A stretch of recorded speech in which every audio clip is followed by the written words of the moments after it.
Hello champions, welcome to Origin. आज का हमारा टॉपिक होने वाला है डस्ट एंड स्मोक। और ये डस्ट एंड स्मोक हमारे एयर जो हमारा अलग अलग चीज़ों से मिलके बना हुआ है, और ये हमारा सबसे लास्ट चीज़ है जिससे कि हमारा एयर मिलके बना हुआ है। तो एयर जो है ना, हमारा एयर यदि हमारा बना हुआ है तो उसमें कहीं ना कहीं डस्ट और स्मोक का भी हमारा हाथ है, ठीक ना। देखिए, अब ये डस्ट एंड स्मोक क्या है समझते हैं इस चीज़ को। पहले हम लोग इस पूरे टॉपिक में हम लोग इसी चीज़ को समझने वाले हैं, ठीक है ना। देखिए क्या लिखा हुआ है।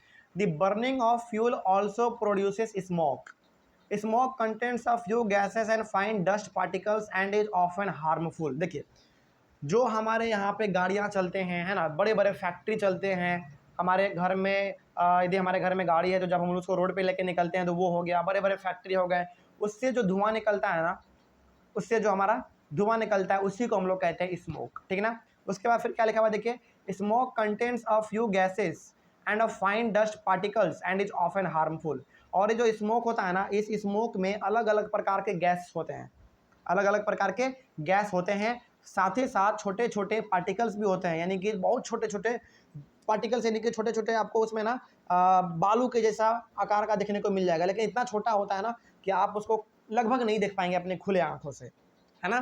तो इस चीज़ को आप याद रखिएगा कि जो हमारे गाड़ियाँ चलते हैं ना, उसमें जो हमारा फ्यूल यूज होता है, यानी कि उसमें जो हमारा ईंधन यूज होता है, जैसे पेट्रोल हो गया, डीजल हो गया, केरोसिन हो गया, उससे हमारा धुआं निकलता है। और उस धुआं में हमारा छोटा छोटा कण रहता है, यानी कि बालू से भी छोटा हमारा कण रहता है, जो कि हमारे बॉडी के लिए बहुत ज़्यादा हानिकारक है, यानी कि हार्मफुल है ना। इसीलिए कहा जाता है ना कि अननेसेसरी, यानी कि फालतू कामों के लिए गाड़ी को नहीं चलाना चाहिए। यानी कि मान लीजिए यदि आपको कहीं दूर जाना हो तभी आप अपने गाड़ियों का इस्तेमाल कीजिए। यदि पास में कहीं जाना हो तो या तो आप पैदल चले जाइए या तो आप साइकिल से चले जाइए। इससे होगा क्या, इससे ये होगा कि धुआं जो आपके गाड़ी से निकलना था वो कम हो जाएगा। इसके साथ ही साथ इन्वायरमेंट में उतना ज़्यादा पोल्यूशन नहीं फैलेगा, है ना। ये भी हम लोग कर सकते हैं, बचा सकते हैं अपने इन्वायरमेंट को अलग अलग तरीके से। उसके बाद क्या है देखिए, dust particles are always present in air. और इससे जो हमारा डस्ट पार्टिकल निकलता है ना, यानी कि जो छोटा छोटा धूल जैसा निकलता है स्मोक से, धुआं से, वो हमारे एयर में मिले हुए रहते हैं, एयर में मिले हुए रहते हैं। अब जरा सोचिए इस चीज़ को ध्यान से कि जब हमारे एयर में धुआं मिला हुआ रहेगा, छोटे छोटे धूल के कण मिले हुए रहेंगे, और उसी हवा को जब हम लोग सांस लेंगे तो क्या वो हमारे नाक से होते हुए हमारे लंग्स में जाएगा? बिल्कुल जाएगा, है ना। तो हमारे लंग्स को ये खराब कर सकता है, ठीक है। आगे बढ़ते हैं फिर। The presence of dust particles in air varies from time to time and from place to place. देखिए, हर एक जगह पर ना अलग अलग, यानी कि हवा तो हर जगह पर है, लेकिन हर एक जगह पर जो डस्ट का मात्रा है ना, यानी कि जो धुआं का या फिर धूल का जो मात्रा है हवा में, वो अलग अलग हो सकता है। जैसे मान लीजिए जहाँ पे बहुत ज़्यादा गाड़ी चलता हो, जहाँ पे बहुत ज़्यादा फैक्ट्री ये सब हो, तो वहाँ पे धुआं ज़्यादा होगा और वहाँ पे डस्ट पार्टिकल्स, यानी कि धूल के छोटे छोटे कण भी वहाँ पे ज़्यादा होंगे, क्योंकि वहाँ पे गाड़ी ज़्यादा चल रहा है। लेकिन जहाँ पे गाड़ी कम चलता है, वहाँ के लोग साइकिल को ज़्यादा इस्तेमाल करते हैं, या फिर पैदल कहीं पर जाना है ज़्यादा अच्छा उनको लगता है, तो वहाँ पे ऑब्वियस ये बात है कि वहाँ पे धूल कम होगा, वहाँ पे धुआं कम होगा, है ना। तो वही यहाँ पे लिखा हुआ है कि the presence of dust particles in air varies from time to time and from place to place. यानी कि समय के अनुसार भी हमारा बदलता रहता है धुआं का मात्रा एयर में, और समय के अनुसार भी बदलता रहता है। जैसे मान लीजिए, जैसे यदि हम लोग एग्जांपल लें शिमला का, तो शिमला हमारा क्या है, बहुत ही ठंडा सा जगह है, वहाँ पे गाड़ी ये सब उतना नहीं चलता है ना। तो वहाँ पे हम लोग जाएंगे ना, तो वहाँ का जो वातावरण है, वहाँ का जो एयर है ना, वो बहुत ही हमको साफ मिलेगा, यानी कि वहाँ पे आपको उतना ज़्यादा धूल डस्ट पार्टिकल देखने को नहीं मिलेगा, ठीक है ना। लेकिन आप बिहार चले जाइए या फिर आप दिल्ली चले जाइए, है ना, यहाँ पे आपको ज़्यादातर हवा में धूल मिलेगा, धुआं मिलेगा, है ना। इस प्रकार की चीज़ आपको मिल सकती है, ठीक है। तो समय के अनुसार और इसके साथ ही साथ अलग अलग जगहों पर अलग अलग मात्रा हमारा स्मोक और डस्ट का हवा में हो सकता है। आगे बढ़ते फिर क्या लिखा हुआ है, we inhale air when we breathe through air nostrils, fine hair and mucus are present inside the nose to prevent dust particles from getting into the respiratory system. अब जब हम लोग सांस लेंगे तो सांस ले रहे होंगे, तो हवा के साथ साथ हमारे बॉडी में क्या आ रहा होगा, छोटा छोटा धूल का कण भी आ रहा होगा, छोटा छोटा यानी कि धूल का पार्टिकल भी आ रहा होगा, आ रहा होता है ना। लेकिन हमारे बॉडी में, यानी कि हमारा जो नाक है ना, नाक में दो चीज़ प्रेजेंट है, पहला हेयर और दूसरा म्यूकस। हेयर का काम क्या है, देखिए इस चीज़ को, जब हम लोग हवा लेते हैं तो आपको मालूम है यदि हम लोग सांस ले रहे हैं, हवा अपने बॉडी के अंदर ले रहे हैं, तो उसमें दो चीज़ मालूम, यानी कि अलग अलग चीज़ तो मालूम है, उसमें प्रेजेंट है ही। हाँ, उसमें एक धूल भी प्रेजेंट है ना। तो हवा जो है ना हमारे नाक का, वो हवा क्या करती, सॉरी, वो जो हमारे नाक में जो बाल है ना, जो हेयर है, वो क्या करता है, हवा में जितने भी हमारे धूल के पार्टिकल रहते हैं ना, उसको अपने नाक में ही रोक देता है ना। तो नाक में जो हमारे बाल होते हैं छोटे छोटे, उसका काम क्या है, उसका काम है हवा के साथ यदि कोई धूल आ रहा है तो उसको वहीं पे रोक देना। हेयर का यही काम है, ठीक ना।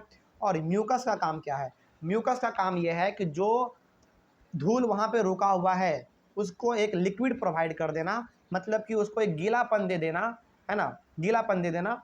और गीलापन देने के साथ ही साथ जब हम लोग अपने नाक को साफ़ करते हैं तो हमारे नाक से जो गंदगी निकलती है ना, वो उसी के कारण निकलती है, ठीक ना। तो याद रखिएगा, अपने नाक में ना दो चीज़ प्रेजेंट है, पहला हेयर और दूसरा म्यूकस। हेयर क्या करता है, हेयर डस्ट पार्टिकल्स को वहीं पे रोक देता है, और म्यूकस क्या करता है, इस डस्ट पार्टिकल को जो हेयर ने रोका था उसको ये लिक्विड प्रोवाइड करता है, यानी कि एक थोड़ा सा गीलापन दे देता है, जिसके कारण वो गीला हो जाता है, और जब हम लोग नाक साफ़ करते हैं तो वो बिल्कुल बाहर निकल जाता है, ठीक ना।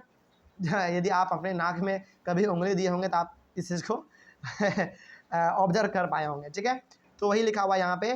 तो जब हम लोग हवा यानी कि हम लोग सांस लेते हैं तो हवा और म्यूकस दोनों मिलके हमारे डस्ट पार्टिकल को वहीं पर रोकने का काम करते हैं, और गंदगी के रूप में हम लोग जब नाक साफ करते हैं तो वो बाहर निकल जाता है। इसके कारण हमारा क्या होता है, इसके कारण ये होता है कि हमारे लंग्स में धूल जाने से बच जाता है ना, रेस्पिरेटरी सिस्टम में, यानी कि जो हम लोग सांस लेते हैं उसमें जाने से हमारा धूल बच जाता है, ठीक है। आगे बढ़ते हैं फिर।